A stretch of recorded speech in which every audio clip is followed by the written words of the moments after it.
तमाम नेताओं ने बीजेपी ज्वाइनिंग कार्यक्रम में बीजेपी ज्वाइन करने का जो सिलसिला है वो शुरू हो चुका है। कांग्रेस नेता हाथ छोड़कर कमल का फूल थाम रहे हैं। पूर्व केंद्रीय और गहलोत सरकार के मंत्री लालचंद कटारिया, पूर्व गृह राज्य मंत्री राजेंद्र यादव और पूर्व विधायक आलोक बेनीवाल समेत पूर्व विधायक खिलाड़ीलाल बैरवा और पूर्व विधायक विजयपाल मिर्धा, इसके अलावा कद्दावर जाट नेता रिचपाल मिर्धा और भीलवाड़ा के वरिष्ठ नेता रामपाल शर्मा बीजेपी ज्वाइन कर रहे हैं। चुनाव लड़ चुके कई कांग्रेस प्रत्याशी और कई जिला प्रमुख बीजेपी ज्वाइन कर रहे हैं। जिला प्रमुख प्रधान, जिला परिषद सदस्य, सरपंच इस समय बीजेपी ज्वाइन कर रहे हैं और सीएम भजनलाल शर्मा, बीजेपी के प्रदेश अध्यक्ष सीपी जोशी की मौजूदगी में ज्वाइनिंग कार्यक्रम इस वक्त चल रहा है। बीजेपी मुख्यालय पर ये ज्वाइनिंग कार्यक्रम लगातार जारी है। कांग्रेस नेता हाथ छोड़कर इस समय कमल का फूल थाम रहे हैं और भाजपा के लिए आज बड़ा दिन। राजस्थान के सियासी हलकों में चर्चा जोरों पर है कि आज की इस तमाम नेताओं की ज्वाइनिंग से बीजेपी को राजस्थान के अलग अलग क्षेत्रों में बढ़त मिलने के पूरे आसार हैं, क्योंकि नागौर क्षेत्र जिसे जाट बाहुल्य क्षेत्र कहा जाता है, वहां के दो बड़े नेता बीजेपी ज्वाइन कर रहे हैं, विजयपाल मिर्धा, रिचपाल मिर्धा। इसके अलावा लालचंद कटारिया जैसे नेता, खिलाड़ीलाल बैरवा जो किसी जमाने में कांग्रेस के तमाम बड़े चेहरों में से एक थे, वो आज बीजेपी ज्वाइन कर रहे हैं। और ये ज्वाइनिंग की कार्यक्रम की जो तस्वीरें हैं वो इस वक्त आप देख रहे हैं। बीजेपी मुख्यालय में आज के इस कार्यक्रम को लेकर पहले से ही भव्य तैयारियां की गई थी। और आप देखिए लालचंद कटारिया जो प्रदेश के वरिष्ठ जाट नेता हैं और केंद्र में भी मंत्री रह चुके हैं और जयपुर ग्रामीण लोकसभा क्षेत्र से सांसद भी रह चुके हैं, प्रदेश के वरिष्ठ नेताओं में से एक रहे हैं। और ऐसे में गहलोत सरकार में भी ग्रामीण विकास मंत्री के पद पर लालचंद कटारिया रह चुके हैं। और अब प्रदेश के वरिष्ठ जाट नेता जब बीजेपी ज्वाइन कर रहे हैं तो ये तस्वीरें बताने के लिए काफ़ी हैं कि लोकसभा चुनाव में कोई बड़ी जिम्मेदारी लालचंद कटारिया को दी जा सकती है। चर्चाएं जोरों पर है कि लालचंद कटारिया को टिकट शायद मिल सकता है, हालांकि अब ये समय बताएगा, आने वाले दिनों में पता चलेगा। ये भी बड़ा नाम, ये भी इस समय चर्चा का विषय, राजेंद्र सिंह यादव, जिन्होंने आज भाजपा ज्वाइन करने का डिसीजन ले लिया। कोटपुतली विधानसभा क्षेत्र से लंबे वक्त से जुड़े रहे, लगातार चुनाव जीतते रहे, पूर्व में राजस्थान सरकार में राज्य मंत्री के पद पर भी रह चुके हैं और गहलोत सरकार के पूर्व गृह राज्य मंत्री आज भाजपा ज्वाइन कर रहे हैं। राजेंद्र सिंह यादव, जिनके पास उच्च शिक्षा मंत्रालय का स्वतंत्र प्रभार भी रह चुका है और गहलोत सरकार में कद्दावर नेता राजेंद्र सिंह यादव का बीजेपी ज्वाइन करना अपने आप में ही बताने के लिए काफ़ी है कि किस तरीके से कांग्रेस को आज बैक टू बैक बड़े झटके लगे हैं। आज बड़े झटके कांग्रेस पार्टी को लगे हैं और बीजेपी का कुनबा बड़ा है। और आज की जो कांग्रेस पार्टी के नेताओं की ज्वाइनिंग है भाजपा में, ये कोई आम सियासी एक्टिविटी नहीं हुई है। राजस्थान के अंदर लोकसभा चुनाव से पहले इतनी तादाद में कांग्रेस पार्टी का दामन छोड़ बड़े चेहरों का भाजपा में शामिल होना अपने आप में ये बताने के लिए काफ़ी है कि लोकसभा चुनाव के लिए बीजेपी पहले से ही अपने आप को स्ट्रॉन्ग पोजीशन पर रखने की पूरी तैयारी कर चुकी है और इतनी तादाद में नेता अपना समर्थन भाजपा को दे रहे हैं तो राजस्थान में बढ़त मिलने की संभावनाएं हैं। अलग अलग अंचलों में आप देखिए, जो अलग अलग अंचलों के नेता है, जैसे कोटपुतली में राजेंद्र यादव का जो कद है वो बहुत बड़ा है, लगातार यहां से चुनाव जीतते आए हैं, यहां की जनता ने राजेंद्र यादव को खूब प्यार दिया है, तो कोटपुतली क्षेत्र में भाजपा को राजेंद्र यादव की मदद से बढ़त मिलेगी। इसके अलावा आप देखिए खिलाड़ीलाल बैरवा जो पूर्वी राजस्थान में जिनका कद काफ़ी है, आलोक बेनीवाल जयपुर शाहपुरा से पार्टी के लिए लगातार कार्य किया, कांग्रेस प्रत्याशी को इन्होंने निर्दलीय होकर हराया था और अब आलोक बेनीवाल का भाजपा में जाना ये भाजपा के लिए एक बहुत बड़ी बढ़त साबित हो सकता है। इसके अलावा आप देखिए नागौर अंचल जो जाट बाहुल्य क्षेत्र होता है और जाट बाहुल्य क्षेत्र में भाजपा को हमेशा से कमजोर देखा गया है, लेकिन पहले ज्योति मिर्धा बीजेपी में शामिल हुई, उसके बाद आज दो बड़े मिर्धा चेहरे जो बीजेपी ज्वाइन कर रहे हैं, उससे जाट बाहुल्य क्षेत्र में बीजेपी को बढ़त मिलेगी। तो बैक टू बैक एक एक करके हम आपको नाम दिखा रहे हैं, वो चेहरे दिखा रहे हैं जो आज बीजेपी ज्वाइन कर रहे हैं। आलोक बेनीवाल भी बड़ा चेहरा है। अब आप आ जाइए मृदा चेहरे पर। रिचपाल मृदा का भी मैं जिक्र कर रही हूं। रिचपाल मृदा जो कद्दावर जाट नेता है, मृदा परिवार का नागौर लोकसभा सीट पर दबदबा है और नागौर लोकसभा सीट पर रिचपाल मृदा के समर्थन से ज्योति मृधा को काफी बढ़त मिल सकती है। ज्योति मृधा को बीजेपी ने अपना प्रत्याशी नागौर से बनाया है। अब ऐसे में जाट बाहुल्य क्षेत्र में दबदबा रखने वाले बीजेपी की गणित में कितना मददगार साबित होंगे, ये देखने वाली बात होगी। तो नागौर लोकसभा सीट से ज्योति मृधा को कितनी मदद मिलेगी रिचपाल मृधा के बीजेपी में शामिल होने से, ये देखना दिलचस्प होगा। तो नागौर लोकसभा सीट से ज्योति मृधा को टिकट मिला है। अब आ जाइए आप खिलाड़ी लाल बैरवा। कांग्रेस से नाराज है खिलाड़ी लाल बैरवा और इसी वजह से एक बड़ा कारण है कि खिलाड़ी लाल बैरवा बीजेपी ज्वाइन कर रहे हैं और पूर्वी राजस्थान में बीजेपी को बढ़त मिल सकती है इनके यहां पर आने से। खिलाड़ी लाल बैरवा खुले तौर पर पहले भी अशोक गहलोत को निशाने पर ले चुके हैं, तो उनकी जो नाराजगी है वो जग जाहिर थी। खिलाड़ी ने पहले अशोक गहलोत को घेरा और उसके बाद कांग्रेस से टिकट नहीं मिलने से भी उनकी नाराजगी लगातार नजर आई। अब खिलाड़ी लाल बैरवा के बीजेपी में शामिल होने से क्या कोई बड़ी जिम्मेदारी खिलाड़ी लाल बैरवा को दी जाएगी या फिर कितना फायदा पूर्वी राजस्थान में होगा, ये देखने वाली बात होगी। विजयपाल मृधा, ये भी बड़ा नाम, 2023 का विधानसभा चुनाव लड़ा और हार गए, लेकिन अब बीजेपी में शामिल हो रहे हैं। डेगाना के नेता विजयपाल मृधा जो मृधा परिवार से आते हैं, तो उनका नागौर क्षेत्र में, डेगाना क्षेत्र में काफी पैठ है और दिग्गज नेता रिचपाल सिंह मृधा के पुत्र हैं विजयपाल मृधा। तो रिचपाल मृधा, विजयपाल मृधा के बीजेपी में शामिल होने से सीधे तौर पर ज्योति मृधा को तो उसका लाभ मिलेगा ही, लेकिन क्या कोई बड़ी जिम्मेदारी रिचपाल मृधा या फिर उनके पिता को इन लोकसभा चुनाव में बीजेपी दे सकती है, ये देखने वाली बात होगी। 2023 में विधानसभा चुनाव डेगाना सीट से लड़ा और इस सीट से चुनाव विजयपाल मृधा हार गए, लेकिन अब बीजेपी ज्वाइन कर रहे हैं, तो क्या लोकसभा चुनाव में कोई जिम्मेदारी विजयपाल मृधा को मिलेगी? हालांकि ज्योति मृधा को पहले से ही टिकट नागौर से दिया जा चुका है। अब मृधा परिवार के दो चेहरों का बीजेपी में शामिल होना ज्योति मृधा के लिए तो जाहिर तौर पर फायदेमंद होगा, बीजेपी के लिए फायदेमंद होगा, लेकिन क्या इन चेहरों को भी बीजेपी कोई बड़ी जिम्मेदारी देगी, ये देखना दिलचस्प होगा। अभी फिलहाल ये जो तस्वीरें आप देख रहे हैं बीजेपी मुख्यालय की तस्वीरें हैं और बीजेपी मुख्यालय में इस समय ये मेगा ज्वाइनिंग शो, इसे हम कहेंगे मेगा ज्वाइनिंग शो, इस समय बीजेपी में चल रहा है। मेगा ज्वाइनिंग शो इसलिए क्योंकि इतनी बड़ी तादाद में कांग्रेस को छोड़कर बीजेपी ज्वाइन कर रहे हैं ये नेता, तो ये मेगा ज्वाइनिंग शो ही है। और अभी फिलहाल ये जो ज्वाइनिंग का सिलसिला है ये लगातार जारी है। मंच पर आपको सीएम भजनलाल शर्मा नजर आ रहे हैं, डेप्यूटी सीएम नजर आ रही हैं, इसके अलावा आपको सीपी जोशी नजर आ रहे हैं, मंच पर राजेंद्र राठौर मौजूद हैं, तमाम सरकार के जो नेता हैं, मंत्री हैं, वो इस वक्त मंच पर मौजूद हैं। भाजपा के लिए बड़ा दिन है, उत्सव जैसा माहौल बीजेपी मुख्यालय पर इस वक्त नजर आ रहा है क्योंकि मेगा ज्वाइनिंग आज हुई है और कांग्रेस पार्टी को झटका देकर ये नेता आज बीजेपी ज्वाइन कर रहे हैं। एक एक करके तमाम नेताओं की जानकारी हमने आपको दी। आप देख सकते हैं कि इन नेताओं की पैठ राजस्थान की सियासत में कितनी ज्यादा है, जो बीजेपी को आने वाले वक्त में लोकसभा चुनाव में मुख्य तौर पर काफी मददगार साबित हो सकती है। लालचंद कटारिया का हम जिक्र कर रहे थे, केंद्र में मंत्री भी रह चुके हैं, स्टेट गवर्नमेंट में मंत्री रह चुके हैं, जयपुर ग्रामीण लोकसभा सीट से चुनाव लड़ चुके हैं, प्रदेश के वरिष्ठ जाट नेताओं में से एक है लालचंद कटारिया। तो बड़ी संख्या में जाट चेहरों का बीजेपी से जुड़ना बीजेपी के इस मिथक को जरूर दूर करेगा कि बीजेपी जाट बाहुल्य क्षेत्र में कमजोर आंकी गई है। तो क्या जाट बाहुल्य क्षेत्र में जाट चेहरों का बीजेपी में शामिल होने से बीजेपी को मजबूती मिल पाएगी, ये आने वाले चुनाव में जरूर देखना दिलचस्प होगा। जयपुर ग्रामीण लोकसभा क्षेत्र से सांसद रह चुके हैं लालचंद कटारिया, तो क्या जयपुर ग्रामीण लोकसभा सीट से बीजेपी लालचंद कटारिया पर दांव चल सकती है? क्योंकि पहले आपने देखा महेंद्रजीत सिंह मालविया जो कांग्रेस पार्टी का दामन छोड़कर बीजेपी में शामिल हुए, तो बीजेपी ने उन्हें बड़ी जिम्मेदारी दी और लोकसभा का टिकट उन्हें बांसवाड़ा से दिया।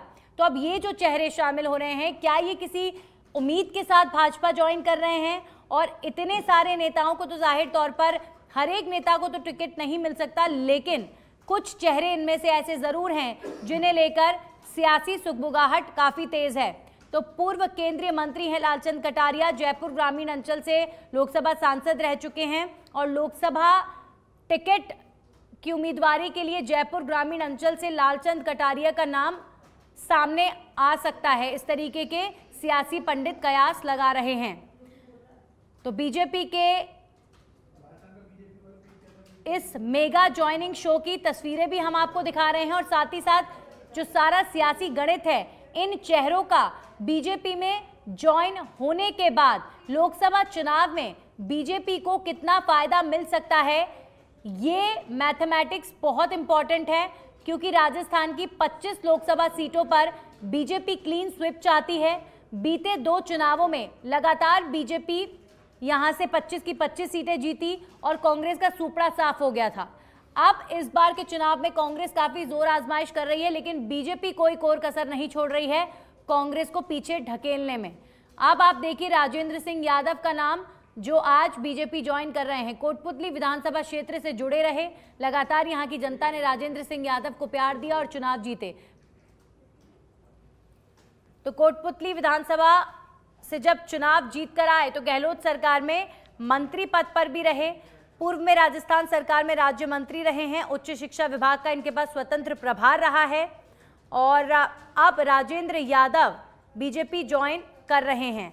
तो राजेंद्र यादव के भाजपा में ज्वाइन करने से जाहिर तौर पर जो यादव बाहुल्य क्षेत्र है, जो कोटपुतली और अलवर तक का जो पूरा क्षेत्र है, जो यादव बाहुल्य क्षेत्र माना जाता है, वहां पर राजेंद्र यादव की ज्वाइनिंग से जाहिर तौर पर कुछ हद तक बीजेपी का जो वोट बैंक है वो बढ़ेगा, ऐसे कयास लगाए जा रहे हैं। और कांग्रेस पार्टी के लिए बड़ा झटका है क्योंकि ये बड़े चेहरे हैं और इतनी तादाद में बड़े चेहरों का कांग्रेस पार्टी छोड़ बीजेपी में शामिल होना अपने आप में कांग्रेस के लिए चिंता का विषय। और सीपी जोशी इस वक्त संबोधित कर रहे हैं। आजमगढ़ को पीछे नहीं रहना है।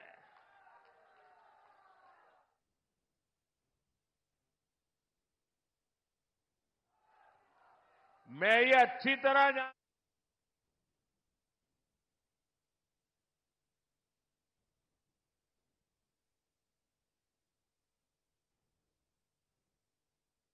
संबोधित कर रहे हैं और मेगा ज्वाइनिंग शो इस वक्त चल रहा है बीजेपी मुख्यालय में। सीपी जोशी, सीएम भजनलाल शर्मा, तमाम बीजेपी के दिग्गज नेता मौजूद रहे इस दौरान। और ये जो तस्वीरें आप देख रहे हैं, ये तस्वीरें बीजेपी मुख्यालय से हैं और ये तस्वीरें बताने के लिए काफ़ी हैं कि इस मेगा ज्वाइनिंग इवेंट को किस तरीके से बीजेपी ने बड़ा बनाया भी है। आज के इस ज्वाइनिंग कार्यक्रम के लिए पहले से ही तैयारियां कर ली गई थी और इस वक्त ये ज्वाइनिंग चल रही है। कांग्रेस को तगड़ा झटका लगा है। आज का दिन कांग्रेस के लिए तगड़ा झटके वाला है, लेकिन बीजेपी के लिए आज का दिन काफी महत्वपूर्ण सियासी हलकों में और हिंदुस्तान नहीं, दुनिया उस उत्सव को मना रही थी। उसमें भी कुछ लोग कहते हैं कि हम उनके निमंत्रण को ठुकराते हैं। ऐसी पार्टी को हम ठुकराते हैं और हम सनातन की जयकार करने वाली पार्टी की सदस्यता ग्रहण करते हैं। मैं ज्यादा कुछ नहीं कहते हुए, मैं कार्यकर्ता पार्टी का कार्यकर्ता होने के नाते ये विश्वास दिलाता हूं कि ये डबल इंजन की सरकार आदरणीय मोदी जी के नेतृत्व में ये विकसित भारत, अमृत भारत से विकसित भारत की ओर जो सपना को हकीकत करने की ताकत वो रखते हैं जो देश को अपना परिवार मानते हैं। इसीलिए लोग कहते हैं कि मोदी जी सपने नहीं हकीकत बुनते हैं, इसीलिए देश के लोग मोदी जी को चुनते हैं। आइए आप और हम सब लोग इस लोकसभा चुनाव में 25 के 25 कमल खिलाकर नरेंद्र मोदी जी को 25 फूलों की माला राजस्थान से पहनाने ये राजस्थान की जनता जनार्दन इस उत्साह के साथ, इस संकल्प के साथ यहां से जाए। तैयार हम सब लोग? तो उठाओ दोनों हाथ और जयघोष करो, वो भारत माता की, भारत माता की। बहुत धन्यवाद।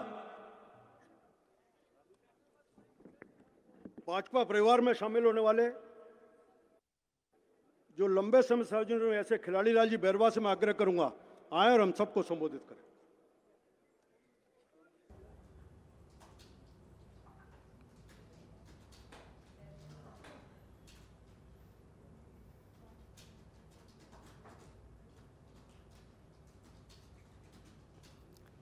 तो खिलाड़ी लाल बैरवा इस वक्त मंच पर संबोधित कर रहे हैं।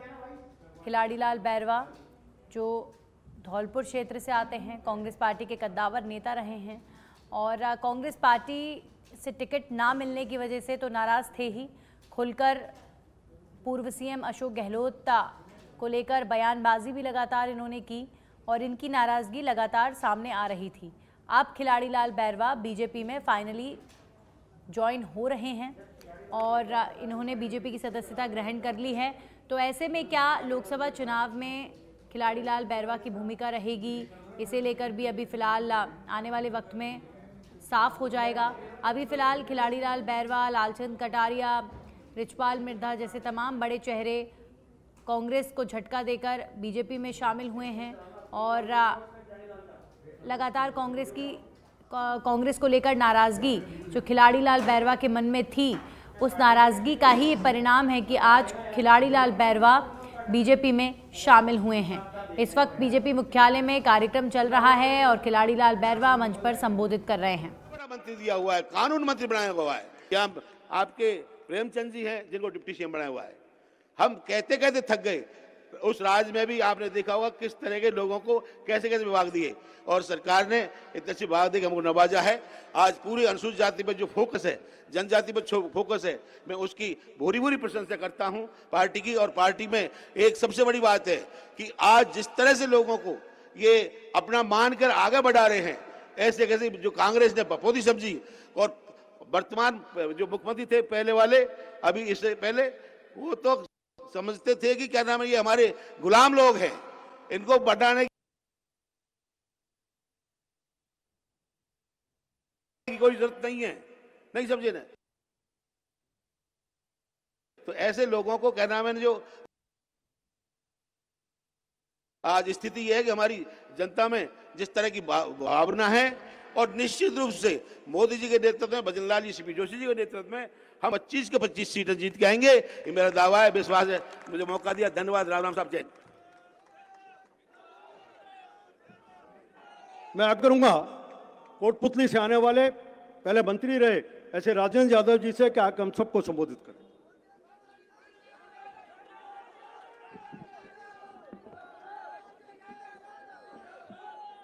राजस्थान के यशस्वी मुख्यमंत्री आदरणीय हमारे भारतीय जनता पार्टी के प्रदेश अध्यक्ष आदरणीय सीपी जोशी साहब, मेरे साथ ज्वाइन करने वाले सभी साथी, राजेंद्र राठौड़ जी, उप मुख्यमंत्री साहिबा, सम्मानित मंच, 2 मिनट का समय दिया है, अभी पूरा चुनाव का समय आएगा। मैं एक ही चीज कह के अपनी बात को समाप्त करता हूं कि राजस्थान में 25 की 25 सीट भारतीय जनता पार्टी की झोली में होंगी और इनकी विचारधारा के साथ हम जुड़े हैं, तो निश्चित तौर पे आने वाले समय में जो 400 सीटों की बात चल रही है, 400 से ऊपर पार जाएंगी। बहुत बहुत धन्यवाद। राम राम।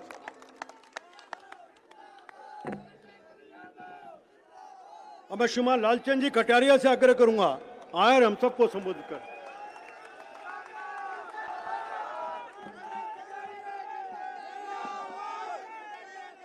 आज के इस कार्यक्रम में मंचासीन राजस्थान के लोकप्रिय मुख्यमंत्री सम्माननीय भजनलाल जी शर्मा साहब, भारतीय जनता पार्टी के प्रदेश अध्यक्ष सम्माननीय सीपी जोशी जी और बहुत ही सम्माननीय केंद्रीय मंत्री हमारे आदरणीय भूपेंद्र यादव जी, ओंकार सिंह जी लाखाव साहब, उप मुख्यमंत्री दिया कुमारी जी, राजस्थान के बहुत ही सम्मानित नेता राजेंद्र राठौड़ जी, सरवण सिंह जी बगड़ी साहब, दामोदर जी अग्रवाल साहब, मुकेश जी दादी साहब, ज्योति मिर्धा जी, खिलाड़ी लाल बैरवा जी, भाई राजेंद्र जी यादव साहब, रिचपाल जी मिर्धा साहब, विजयपाल जी मिर्धा, आलोक जी बेनीवाल साहब और मंचासीन जिन सभी का नाम लिया गया, सभी सम्मानित नेतागण, कार्यकर्ता साथियों, उपस्थित सरपंच साहिबान, पंचायत समिति मेंबरान, जिला परिषद के सदस्य और जो भाई अंतरात्मा से इस भारतीय जनता पार्टी के परिवार से जुड़ना है, सभी सम्मानित लोग। साथियों, बहुत दिनों से अंतरात्मा कचोट रही थी और अंतरात्मा की आवाज पे नरेंद्र मोदी जी के नेतृत्व में आज हमने भारतीय जनता पार्टी के परिवार में शामिल होने का निर्णय लिया है। आप और हम सभी को मालूम है राजस्थान की भौगोलिक स्थिति, राजस्थान के किसान की पीड़ा, गरीब आदमी की पीड़ा, मजदूर की पीड़ा, और भाई कहना चाहूंगा पीने के पानी की समस्या। ये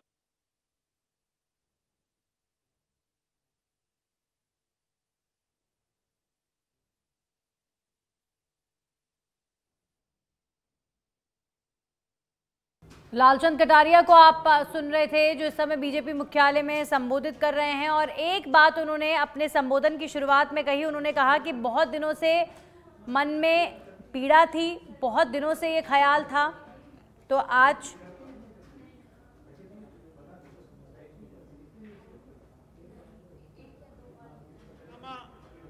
और उस भागीरथी को लाने का काम किसान के बेटे वर्तमान मुख्यमंत्री सम्माननीय भजनलाल जी ने किया। किसान परिवारों के कई नेता जो नए विधायक बन के आए हैं, भाई धनखड़ जी खड़े हैं, मेरे यहाँ से हाथों से पीट के जो बाल मुकुंदाचार्य जी हैं, हम सभी को मालूम है कि राजस्थान की भौगोलिक स्थिति और यहाँ की परिस्थितियाँ कैसी है।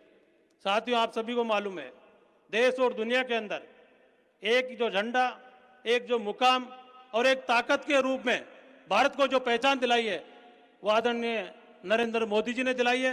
हम आज भारतीय जनता पार्टी के परिवार में शामिल होने के लिए आए हैं। मैं कहना चाहूंगा कि भाई नेता बन के नहीं आए, कार्यकर्ता बन के आए हैं, और आपको विश्वास दिलाता हूं कि हम हर बूथ पे काम करेंगे और जो नेतृत्व कहेगा उस काम को पूरा करने का काम हम लोग करेंगे। आने वाले समय में जो चुनाव है उस चुनाव में पूरी तत्परता के साथ में, पूरी मेहनत के साथ में भारतीय जनता पार्टी के परिवार को आगे बढ़ाएंगे। मैं ज्यादा समय नहीं लेता हुआ, मुझे मालूम है मुख्यमंत्री जी को आगे जाना है। एक बार सबका और मुख्यमंत्री जी का बहुत बहुत धन्यवाद। जय हिंद, राम राम साहब।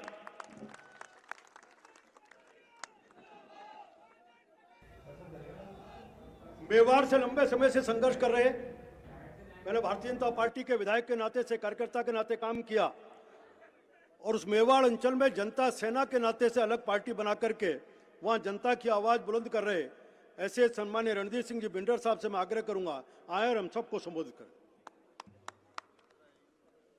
सम्मानित मंच, 11 साल का मेरा वनवास था जो आज पूरा हुआ। मैं भारतीय जनता पार्टी का एक कार्यकर्ता था और उसी हैसियत से खूब काम किया, लेकिन कुछ परिस्थितियां ऐसी थी जिसके कारण मुझे अलग जाना पड़ा और एक पार्टी बनाई, जनता सेना। मेरे क्षेत्र में प्रधान, चेयरमैन वगैरह जनता सेना के ही हैं।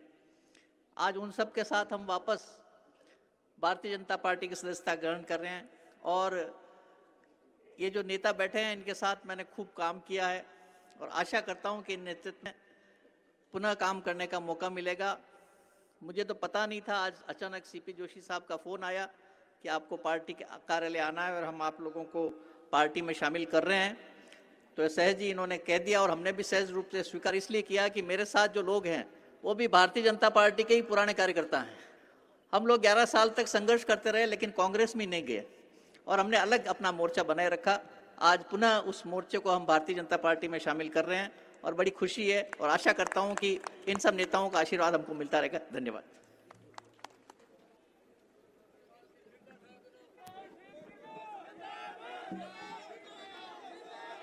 बोलेंगे। अब मैं कांग्रेस के बड़े नेता रहे अपने समय में और दूसरी पीढ़ी के कार्यकर्ता ऐसे रिचपाल मिर्दा जी से आकर आऊंगा, आए और हम सबको संबोधित करें।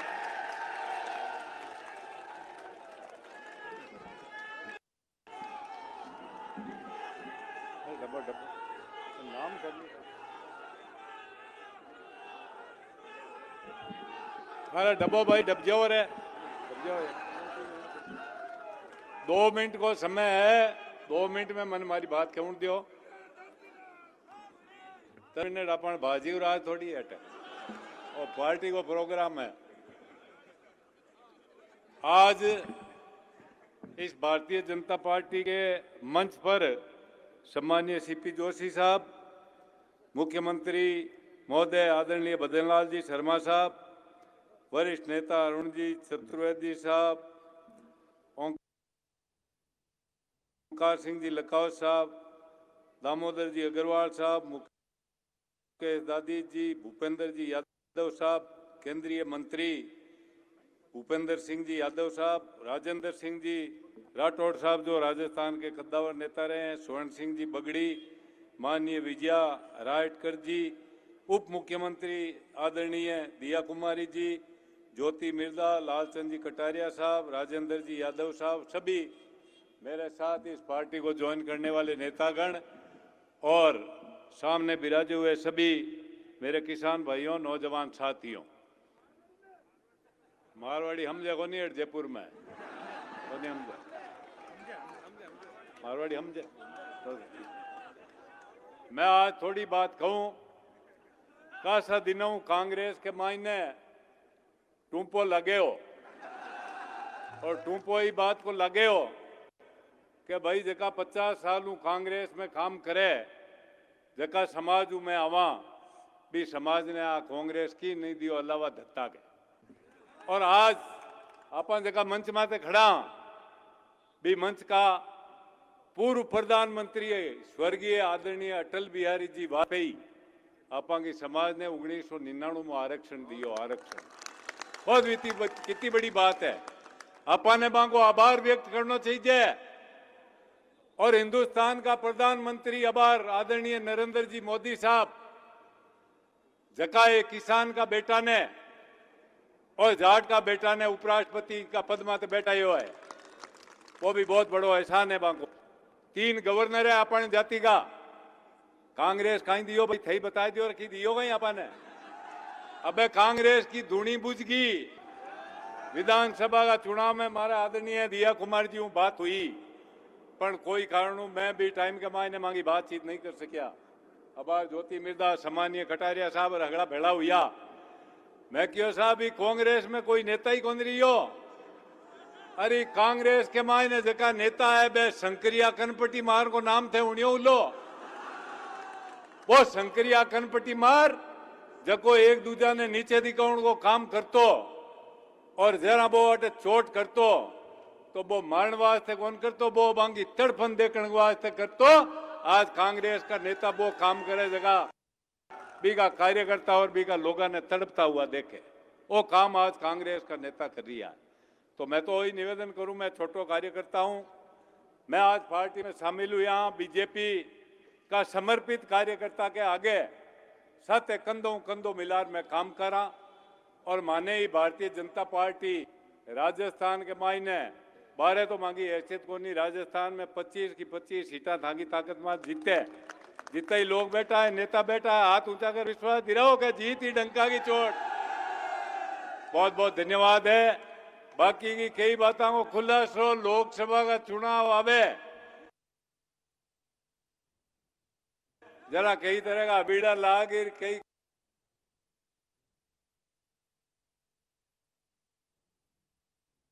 खुलासा हुई पता हूं लीजियो नया नया आ जाए खुलासा अगला हमें इतनी बात कर मैं हमारी बात मंच की तरफ मैंने 2 मिनट को समय दियो। मैं आप सबको आभारी हूं। धन्यवाद। जय हिंद, जय भारत, जय राजस्थान।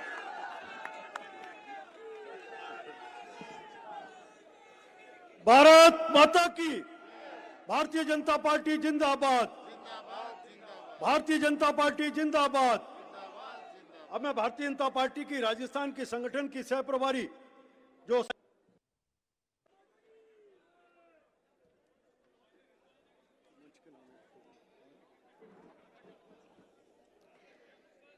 एक बार सभी लोग अपनी हाथों की मुट्ठियों को बांधते हुए मेरे साथ कहिए, भारत माता की।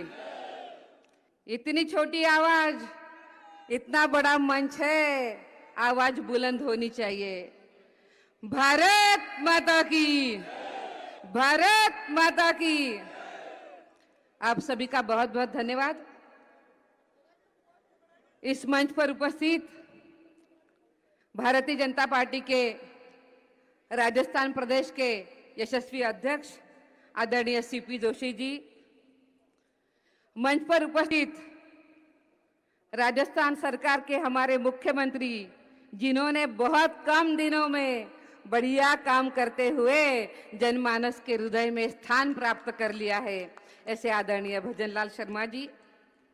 मंच पर उपस्थित हमारे केंद्रीय नेता, आदरणीय हमारे जो मंत्री है ऐसे भूपेंद्र यादव जी, उन्हीं के साथ साथ इस मंच पर उपस्थित हमारे सभी राजेंद्र राठौड़ जी, दिया कुमारी जी, आज जिन्होंने पार्टी में प्रवेश किया है, ऐसे हम सभी सम्माननीय नेतागण और मेरे सामने खड़े हुए और बैठे हुए मेरे सभी भाई और मेरी बहनों, सबसे पहले तो राजस्थान की सह प्रभारी के नाते मैं कांग्रेस से आए हुए इन सभी नेताओं का बहुत बहुत दिल से स्वागत करती हूं और मैं उनको कहना चाहती हूं कि भारतीय जनता पार्टी ऐसी पार्टी है जो सबको साथ लेके काम करती है और इस देश का जो गरीब है, शोषित है, वंचित है, युवा है, महिला है या किसान है, उन सभी के लिए काम करी है।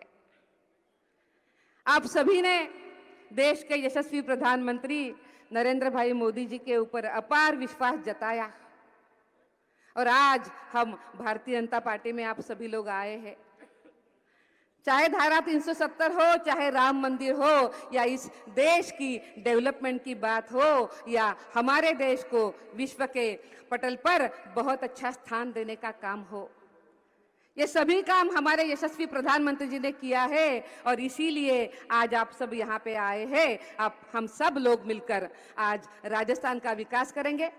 आदरणीय सीपी जी के साथ आदरणीय मुख्यमंत्री भजनलाल शर्मा जी के कंधों पे कंधे मिलाते हुए आप सभी लोग मिलकर काम करेंगे, यही मैं अपेक्षा भी रखती हूँ और यहाँ पर आने के लिए आपको बहुत बहुत शुभकामनाएं देते हुए अपने वाणी को विराम देती हूँ। आप सभी का बहुत बहुत धन्यवाद।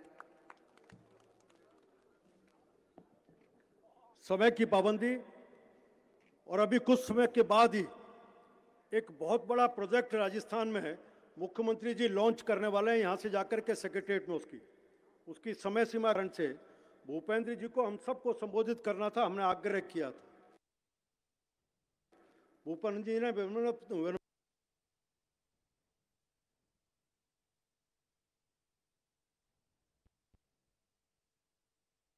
विनम्रतापूर्वक कहा कि मैं कभी फिर सबसे चर्चा कर लूंगा। आज मुख्यमंत्री जी का उस कार्यक्रम में पहुंचना और उसके बाद जो राजस्थान को बड़ा एक सौगात देने वाले, वो काम समय पर पूरा होना चाहिए। इसलिए उन्होंने कहा कि सीधे मुख्यमंत्री जी को बुलाएं। राजस्थान के यशस्वी मुख्यमंत्री जिन्होंने 3 महीनों में ही उन सब गारंटी को पूरा करने का काम किया है, चाहे वो ERCP का विषय होगा, चाहे यमुना जल का विषय होगा, पेंशन का होगा, पेंशन का होगा, उन सब को पूरा करते हुए एक नए आगाज की शुरुआत की है और आने वाले 5 सालों का पथ प्रदर्शित किया है। मैं मुख्यमंत्री जी से आग्रह करूंगा आए सबको समझ कर।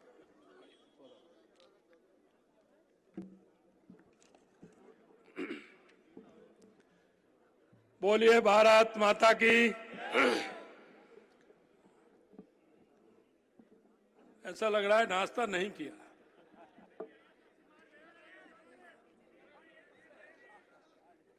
बोलिए भारत माता की, भारत माता की, भारत माता की। मंच पर विराजमान भारतीय जनता पार्टी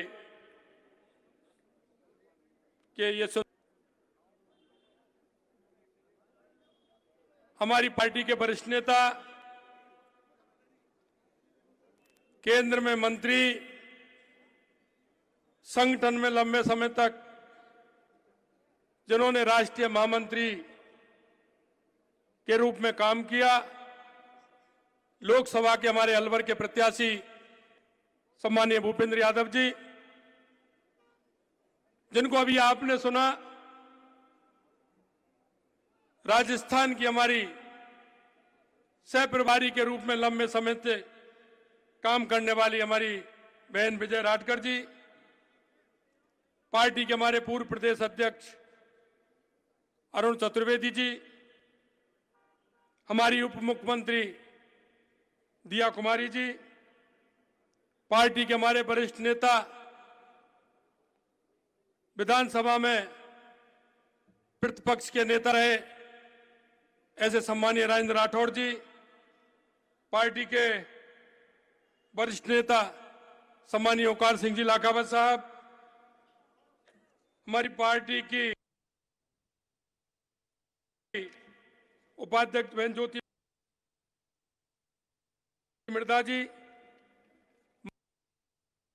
मुकेश दादी जी, श्रवण बगड़ी जी, दामोदर अग्रवाल जी, कुलदीप धनखड़ जी, जो हमारी पार्टी के सभी पदाधिकारीगण आज जो भारतीय जनता पार्टी के परिवार में शामिल हो रहे हैं, ऐसे पूर्व केंद्रीय मंत्री सम्मानीय लालचंद कटारिया साहब, पूर्व मंत्री सम्मानीय राजेंद्र सिंह जी यादव साहब, पूर्व विधायक और किसान नेता सम्मानीय पूर्व सांसद, पूर्व मंत्री सम्मानीय खिलाड़ी रामजी बैरवा साहब, शाहपुरा के पूर्व विधायक भाई आलोक बेनीवाल जी, डेगाना के पूर्व विधायक भाई विद्यापाल सिंह जी मिर्दा साहब, भीलवाड़ा के कांग्रेस के नेता और भीलवाड़ा से लोकसभा के प्रत्याशी रहे ऐसे रामपाल शर्मा जी, फुलेरा के पूर्व विधायक रामनारायण जी, किसान अनिल व्यास जी, सुरेश चौधरी जी, रिजू झुंझुनवाला जी, और हमारे पूर्व विधायक और भिंडर से हमारे जनता पार्टी के भाई रणधीर सिंह जी भिंडर साहब, श्रीमती भिंडर जी, और पार्टी में जो आज बहुत बड़ी संख्या में शामिल हुए हैं, उन सभी का मैं इस भारतीय जनता पार्टी में उनको बहुत बहुत स्वागत और अभिनंदन करता हूं। निश्चित रूप से आपसे आने से पार्टी को गति मिलेगी और जिस उद्देश्य से भारतीय जनता पार्टी काम करती है कि अंतिम छोर पर जो व्यक्ति खड़ा है, जिसको आवश्यकता है, उसके आवश्यकता की पूर्ति कैसे करते हैं, उसमें इनका बहुत बड़ा योगदान रहने वाला है। मैं ये आपसे कहना चाहता हूं। मित्रों, मैं आज हमारी भारतीय जनता पार्टी परिवार में शामिल होने जा रहे सभी वरिष्ठ नेताओं का हार्दिक अभिनंदन करता हूं, स्वागत करता हूं। मैं आपसे एक निवेदन करना चाहता हूं। आज इतनी बड़ी संख्या में आप लोग यहां आए, आपका भी मैं स्वागत करना चाहता हूं। मित्रों, राजनीतिक पार्टियां किस उद्देश्य के साथ राजनीति में काम करती हैं, यह उन राजनीतिक पार्टियों को भी सोचना पड़ेगा। मैं आपको यह बताना चाहता हूं और ध्यान भी दिलाना चाहता हूं मित्रों, 2014 के बाद, क्योंकि आपने देखा होगा देश को आजादी मिलने के बाद जिन राजनीतिक पार्टियों ने इस देश में काम करना प्रारंभ किया, उनकी दिशा बदल गई थी, उनका हेतु बदल गया था। जिस तरह से राजनीतिक दल के कार्यकर्ता को काम करना चाहिए, राजनीतिक पार्टी को काम करना चाहिए, वो राजनीतिक दल उससे भटक गए थे। मैं आपको विश्वास दिलाना चाहता हूं, वो पार्टी जो पंचायत से लेकर के पार्लियामेंट तक पूरे देश के अंदर राज करती थी, लोग उस पर विश्वास करते थे, विश्वास के नाते लगातार बार बार चुनते थे, लेकिन उन्होंने हमेशा जनता के बीच में जाकर के जनता के साथ धोखा देने का काम किया। आज मैं आपको बताना चाहता हूं, आजादी के बाद आवश्यकता हुई ऐसे राष्ट्रवादी लोगों को कि देश में कोई सच्चा राजनीतिक दल होना चाहिए, सच्चा उन मायने को समझने वाला होना चाहिए जिन्होंने, हमारे पूर्वजों ने अपने प्राणों की बाजी लगा दी और आजादी के संघर्ष के लिए उन्होंने अपना सब कुछ खो दिया। उनके विचार के लिए, उनके उस विचार को आगे बढ़ाने के लिए इस राजनीतिक दल में कोई ना कोई राजनीतिक दल हो। मैं आपसे कहना चाहता हूं, 21 अक्टूबर 1951 को कुछ राष्ट्रवादी लोगों ने जनसंघ के नाम से एक राजनीतिक दल बनाया। यह कहानी आज से नहीं, यह कहानी वहां से प्रारंभ हुई 21 अक्टूबर 1951 से, और वो ऐसे नहीं हुई। उन्होंने उस मंत्रिमंडल से इस्तीफा देकर के उस कहानी की शुरुआत की। मैं आपको इसलिए बताना चाहता हूं, मेरे युवा साथी हैं, राजनीतिक मर्म की जानकारी भी होनी चाहिए, राजनीतिक के मायने क्या है यह भी जानकारी होनी चाहिए। इसलिए मैं कहना चाहता हूं मित्रों कि वो दिन था 21 अक्टूबर 1951 का, और वो धीरे धीरे धीरे धीरे अपने विचार से, अपनी नीयत से आगे बढ़ती गई। 10-12 लोगों की वो पार्टी आज देश की नहीं दुनिया की सबसे बड़ी पार्टी बनी, तो अपने विचार थे और अपने सिद्धांत के कारण बनी। हम राजनीति में काम करते हैं, राजनीति में काम करते हमें यह विश्वास जताना होगा कि हम जनता के लिए काम करते हैं। जताना ही नहीं होगा, ये करना भी होगा। ये हमें जनता के मन अंदर विश्वास पैदा करना होगा। मैं आपको एक बात और कहना चाहता हूं, 2014 के बाद देश के यशस्वी प्रधानमंत्री नरेंद्र मोदी जी ने उन राजनीतिक दलों को और राजनेताओं को बदलने के लिए मजबूर कर दिया। यह मैं आपको कहना चाहता हूं। 2014 से पहले इस देश में कितने बड़े घोटाले होते थे, इस देश के अंदर क्या क्या नहीं होता था। अगर 2014 से पहले कोई राष्ट्रवादी व्यक्ति अगर अखबार पढ़ने लग जाता था तो उसके आंखों के आंसुओं से वो अखबार गीला हो जाता था। आए दिन हजारों करोड़ रुपए के घोटाला होते थे, आए दिन हजारों करोड़ रुपए के कोई ना कोई नया घोटाला होता था। आए दिन कहीं ना कहीं आतंकी गोलियों से हमारे देश के सेना आघात होती थी। आए दिन किसी देश में आतंकी हमला करके चले जाते थे। देश की स्थिति हो गई थी, लोग सोचने को मजबूर हो गए थे कि आखिर इस देश का क्या होगा, आखिर उस आजादी का मायना क्या है। लोग सोचने को मजबूर हो गए। मित्रों, मैं आपको इतना ही कहना चाहता हूं, लेकिन 2014 के बाद आपने परिवर्तन देश में नहीं, इस भारत का दुनिया में डंका बजते हुए भी आप देख रहे हैं। मैं आपसे यही विश्वास दिलाता हूं। ये लोग गरीबी के नाम पर हमेशा वोट मांगा, इन्होंने गरीबी के नाम पर, किसान के नाम पर वोट मांगा। मैं आज रिक्शपाल जी कह रहे थे, क्या दिया, क्या दिया? कुछ नहीं दिया। हम कहना चाहते हैं, हमारे देश के यशस्वी प्रधानमंत्री जी ने कहा है कि हम हर साल हिसाब देते हैं, जनता के बीच में जाते हैं, हम जो हमारा काम करते हैं जनता के बीच में हमारा रिकॉर्ड देते हैं, हम हमारा हिसाब देते हैं। और हम भी आपसे कहना चाहते हैं मित्रों कि यह राजस्थान की सरकार जनता के बीच में 6 महीने में हिसाब देगी कि 6 महीने में हमने ये काम करके दिखाया है और 1 साल में हमने ये काम करके दिखाया है। राजनीति करना कोई मामूली खेल नहीं है। राजनीति सच्ची भावना से होती है, दृढ़ इच्छा शक्ति से होती है और ऐसे नेतृत्व से होती है जैसा देश में यशस्वी प्रधानमंत्री नरेंद्र मोदी जी का नेतृत्व है। मैं आपसे कहना चाहता हूं और मैं उनसे भी कहना चाहता हूं, दूसरे राजनीतिक दलों से भी कहना चाहता हूं, अगर आप स्वार्थ की राजनीति कर रहे हैं तो ज्यादा समय तक नहीं कर पाओगे। यह मैं आपके बीच में कह रहा हूं। आइए, जिस भाव से जनता ने हमें चुना है, जनता ने हमारे ऊपर विश्वास पैदा किया है, जनता में उस विश्वास को लेकर के हम जाएं। मैंने आपसे कहा था और आज भी मैं आपको विश्वास दिलाता हूं, हम आपके बीच में संकल्प पत्र लेकर के गए हैं, क्योंकि कोई भी राजनीतिक दल जाता है जनता के बीच में जाता है और वो ये कहता है कि मैं आपके बीच में जाकर के ये मेरे वादे हैं, मैं इनको पूरा करूंगा। मैं आपसे कहना चाहता हूं मित्रों कि हमारे केंद्र की सरकार का संकल्प पत्र देख लीजिए, जो देश के यशस्वी प्रधानमंत्री नरेंद्र मोदी जी ने चुनाव से पहले किया है। अगर उसमें से भी 25% और 30% ज्यादा किया हो तो मानना, नहीं तो मत मानना। हम भी आपके बीच में कहना चाहते हैं, कांग्रेस के पिछले घोषणा पत्रों को देख लीजिए।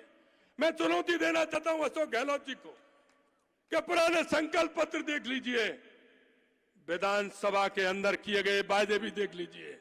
उनको भी मैं निकलवा रहा हूं कि विधानसभा ने आपने क्या बोला है, क्या जनता के बीच में वायदा किया है। और मैं आपको भी कहना चाहता हूं, चुनौती भी देना चाहता हूं, या मैंने घोषणा पत्र में भारतीय जनता पार्टी ने बात रखी है, या मैंने या मेरे किसी मंत्री ने विधानसभा में बात रखी है, मैं आपको भी कहना चाहता हूं, आप लिख लीजिए, एक एक बात को पूरी करेंगे, एक एक बात को पूरी करेंगे, ये हम आपको विश्वास दिलाते हैं।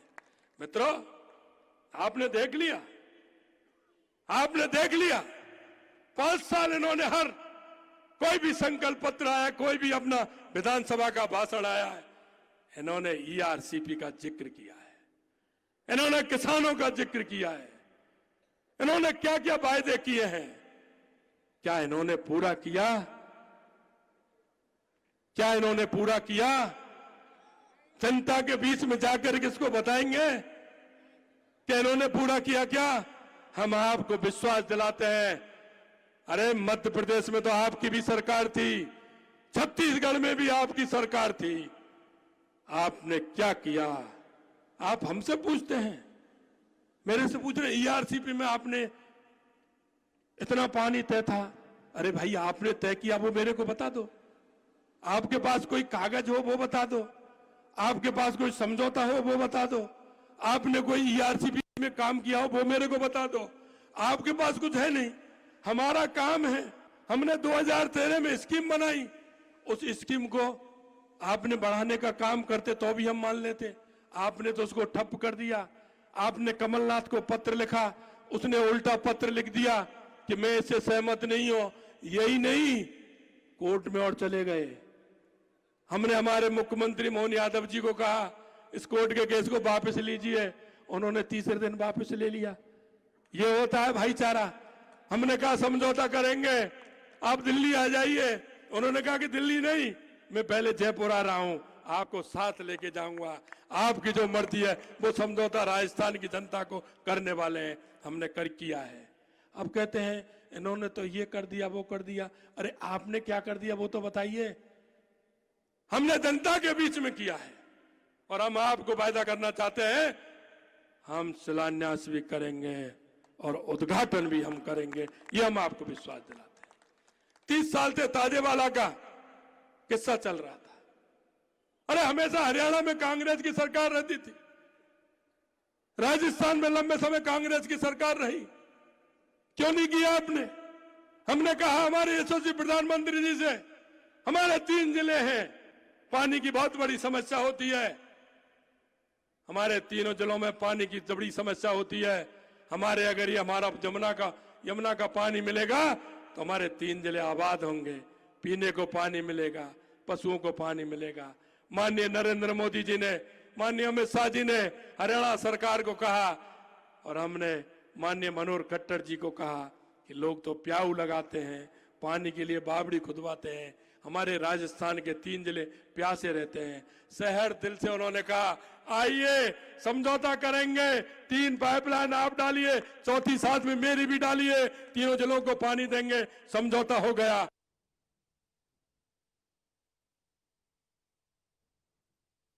और मैं आपको कहना चाहता हूं, हमारे तीनों जिले जिस तरह के हैं, वहां की भूमि जिस तरह से उपजाऊ है, मैं आलू से तो सोने की बात नहीं करता, लेकिन राजस्थान की जनता को यह विश्वास दिलाता हूं कि पानी आने पर यह राजस्थान की भूमि सोना उगलने का काम करेगी, यह मैं आपको विश्वास दिलाता हूं। यही नहीं मित्र, आपके मन में भी विचार आता होगा, आप भी इस बात को सोचते होंगे कि सबसे पहले अगर मकान बनाने की भी जरूरत होती है, खेत में भी जाने की जरूरत होती है, खेत में काम करने के लिए हम जाते हैं, मजदूर को भी लेकर के जाते हैं, तो सबसे पहले किसकी व्यवस्था करनी पड़ती है? हम पानी लेके जाते हैं ना, सर पर धर के रख करके लेके जाते हैं ना, पानी की जरूरत होती है। तो राजस्थान में सबसे पहले किसकी आवश्यकता है? पानी की।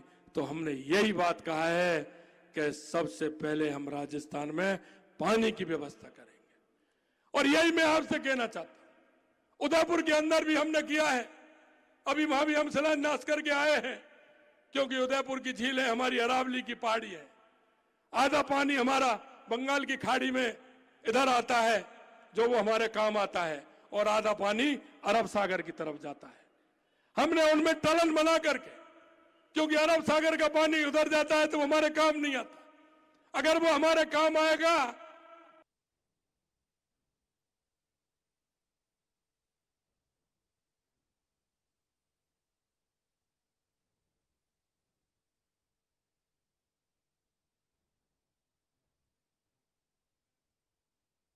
और कांग्रेस का हाथ छोड़ा, कमल के हाथ थामा। बीजेपी के कांग्रेस को एक तगड़ा झटका दिया है बीजेपी ने। और साथ ही साथ आप ग्राफिक्स के जरिए भी समझ सकते हैं कि नेताओं ने कमल का हाथ थामा। पूर्व विधायक आलोक बेनीवाल इसमें शामिल हैं, खिलाड़ी लाल बैरवा शामिल हैं, तमाम नेता इसमें शामिल हैं जिन्होंने कमल का हाथ थामा है। अब राजस्थान की राजनीति किस ओर करवट लेगी ये तो देखने वाली बात होगी, लेकिन सुपर संडे वाली ये बड़ी कांग्रेस का हाथ छोड़ा और कमल का हाथ थामा। तस्वीर भी आप देख सकते हैं, उस वक्त की तस्वीरें हैं थोड़ी देर पहले की, जब तमाम नेताओं ने बीजेपी का हाथ थामा और मुख्यमंत्री भजनलाल शर्मा की मौजूदगी, डिप्टी सीएम दिया कुमारी, राजेंद्र राठौर में काम किया हो वो मेरे को बता दो। आपके पास कुछ है नहीं, हमारा काम है। हमने 2013 में स्कीम बनाई, उस स्कीम को आपने बढ़ाने का काम करते तो भी हम मान लेते। आपने तो उसको ठप कर दिया। आपने कमलनाथ को पत्र लिखा, उसने उल्टा पत्र लिख दिया कि मैं इससे सहमत नहीं हूं। यही नहीं, कोर्ट में और चले गए। हमने हमारे मुख्यमंत्री मोहन यादव जी को कहा इस कोर्ट के केस को वापस लीजिए, उन्होंने तीसरे दिन वापस ले लिया। ये होता है भाईचारा। हमने कहा समझौता करेंगे, आप दिल्ली आ जाइए। उन्होंने कहा कि दिल्ली नहीं, मैं पहले जयपुर आ रहा हूं, आपको साथ लेके जाऊंगा। आपकी जो मर्जी है वो समझौता राजस्थान की जनता को करने वाले हैं, हमने कर किया है। अब कहते हैं इन्होंने तो ये कर दिया वो कर दिया। अरे आपने क्या कर दिया वो तो बताइए। हमने जनता के बीच में किया है और हम आपको वायदा करना चाहते हैं, हम शिलान्यास भी करेंगे और उद्घाटन भी हम करेंगे, ये हम आपको विश्वास दिलाते हैं। 30 साल से ताजेवाला का किस्सा चल रहा था। अरे हमेशा हरियाणा में कांग्रेस की सरकार रहती थी, राजस्थान में लंबे समय कांग्रेस की सरकार रही, क्यों नहीं किया आपने? हमने कहा हमारे यशस्वी प्रधानमंत्री जी से, हमारे 3 जिले हैं, पानी की बहुत बड़ी समस्या होती है। हमारे तीनों जिलों में पानी की बड़ी समस्या होती है।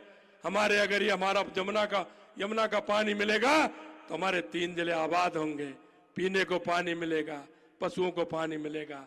माननीय नरेंद्र मोदी जी ने, माननीय अमित शाह जी ने हरियाणा सरकार को कहा और हमने माननीय मनोहर खट्टर जी को कहा कि लोग तो प्याऊ लगाते हैं, पानी के लिए बावड़ी खुदवाते हैं, हमारे राजस्थान के 3 जिले प्यासे रहते हैं। शहर दिल से उन्होंने कहा आइए समझौता करेंगे, 3 पाइपलाइन आप डालिए, चौथी साथ में मेरी भी डालिए, तीनों जिलों को पानी देंगे। समझौता हो गया।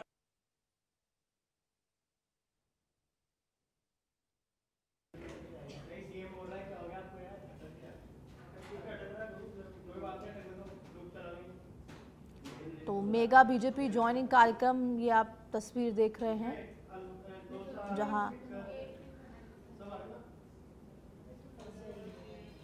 जहां सीएम भजनलाल शर्मा भूमि सोना उगलने का काम करेगी, यह मैं आपको विश्वास दिलाता हूं। यही नहीं मित्र, आपके मन में भी विचार आता होगा, आप भी इस बात को सोचते होंगे कि सबसे पहले अगर मकान बनाने की भी जरूरत होती है, खेत में भी जाने की जरूरत होती है, खेत में काम करने के लिए हम जाते हैं, मजदूर को भी लेकर के जाते हैं, तो सबसे पहले किसकी व्यवस्था करनी पड़ती है? हम पानी लेके जाते हैं ना, सर पर धर के रख करके लेके जाते हैं ना, पानी की जरूरत होती है। तो राजस्थान में सबसे पहले किसकी आवश्यकता है? पानी की। तो हमने यही बात कहा है कि सबसे पहले हम राजस्थान में पानी की व्यवस्था करेंगे। और यही मैं आपसे कहना चाहता हूं, उदयपुर के अंदर भी हमने किया है, अभी वहां भी हम शिलान्यास करके आए हैं, क्योंकि उदयपुर की झील है, हमारी अरावली की पहाड़ी है। आधा पानी हमारा बंगाल की खाड़ी में इधर आता है, जो वो हमारे काम आता है, और आधा पानी अरब सागर की तरफ जाता है। हमने उनमें टनल बना करके, क्योंकि अरब सागर का पानी उधर जाता है तो वो हमारे काम नहीं आता। अगर वो हमारे काम आएगा तो उदयपुर चित्तौड़ की प्यास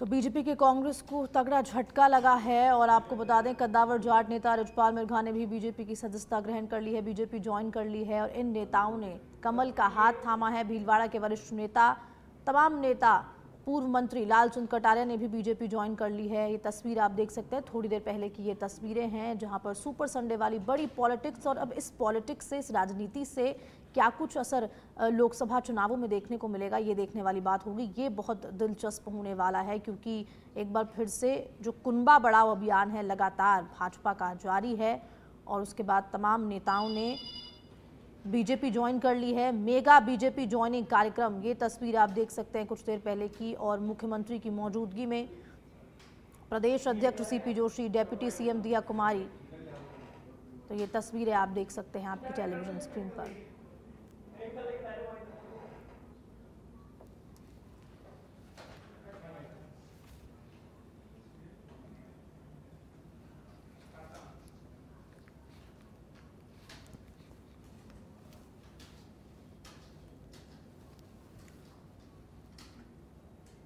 तो राजस्थान की राजनीति में भूचाल आ गया है और अब क्या कुछ असर लोकसभा चुनावों में, क्योंकि समय बहुत कम बच रहा है लोकसभा चुनावों में।